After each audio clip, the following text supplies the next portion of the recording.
अस्सलामुअलैकुम दोस्तों। अमेरिका को लगता था कि मिडल ईस्ट उसकी जेब में है, लेकिन इस बार ईरान ने ऐसा जवाब दिया है कि पेंटागन के अंदर तक खो बैठ गया है। दोस्तों, अब जो तस्वीरें सामने आ रही हैं, उन्होंने पूरी दुनिया को हिला कर रख दिया है।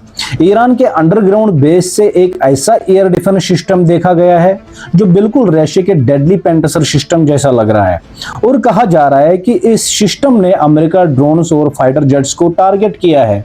अमेरिका हर बार दूसरों को डराता था, लेकिन अब पहली बार अमेरिका खुद टेंशन में नजर आ रहा है, क्योंकि ईरान सिर्फ जवाब नहीं दे रहा, ईरान हर अटैक का हिसाब ले रहा है। बंदर अब्बास के पास जब अमेरिका ने ड्रोन्स भेजे तो शायद उन्हें लगा होगा कि ईरान चुप रहेगा, लेकिन अगले ही दिन खबर आती है अमेरिका MQ-9 ड्रोन गिरा दिया गया और एक सर्विलेंस ड्रोन को भागना पड़ा और F-35 तक को हिट किया गया है।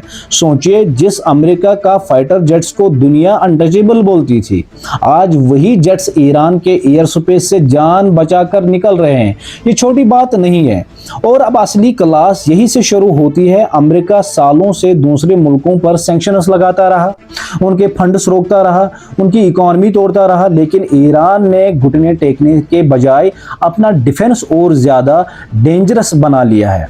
रिपोर्ट्स के मुताबिक ईरान ने अपना ट्रैकिंग सिस्टम इतना स्ट्रॉन्ग कर दिया है कि अब अमेरिका एयरक्राफ्ट्स को दूर से ट्रैक किया जा रहा है, मतलब स्टील का गुम्बद भी धीरे धीरे टूट रहा है। और दोस्तों, ये सब देखकर दुनिया समझ रही है कि ईरान अकेला नहीं है। रशिया और चाइना दोनों का सपोर्ट कहीं ना कहीं ईरान के साथ खड़ा नजर आ रहा है।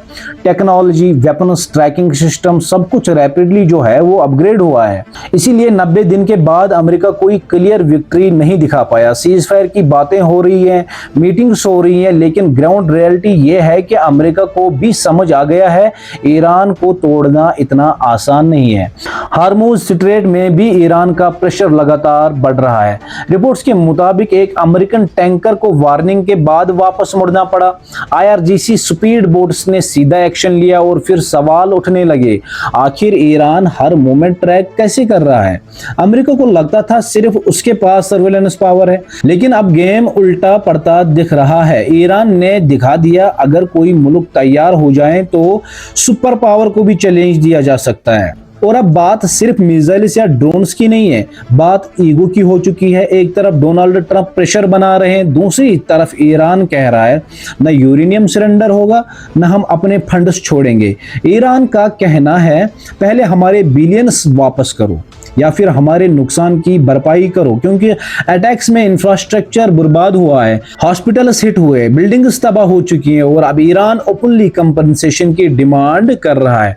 दोस्तों, ये सिर्फ एक वार नहीं है, ये पावर बैलेंस का गेम है, और इस गेम में अमेरिका को पहली बार जो है वो इतनी टाह रेसिस्टेंस मिल रही है। अब सवाल ये है, क्या अमेरिका प्रेशर में आकर डील करेगा या फिर मिडल ईस्ट एक और बड़ी जंग की तरफ बढ़ रहा है? एक बात तो क्लियर है मेरे दोस्तों, ईरान ने दुनिया को मैसेज दे दिया है, हम झुकने वालों में से नहीं है। और अगर रशिया और चाइना का सपोर्ट इसी तरह जो है वो मिलता रहा तो कम वक्त में अमेरिका के लिए सिचुएशन और भी डेंजरस जो है वो हो सकती है। आपका इस पूरे मुद्दे पर क्या मानना है? क्या अमेरिका की डोमिनेंस अब चैलेंज हो रही है? कमेंट करके जरूर बता दीजिए, और इस वीडियो को जो है वो ज्यादा से ज्यादा फॉलो कीजिए और ज्यादा से ज्यादा जो है वो शेयर कीजिए, ताकि हर एक इंसान तक ये वीडियो पहुंचे। दीजिए इजाजत, फिर मिलते हैं नेक्स्ट वीडियो में। तब तक के लिए मेरी तरफ से आप सब लोगों को अस्सलाम वालेकुम।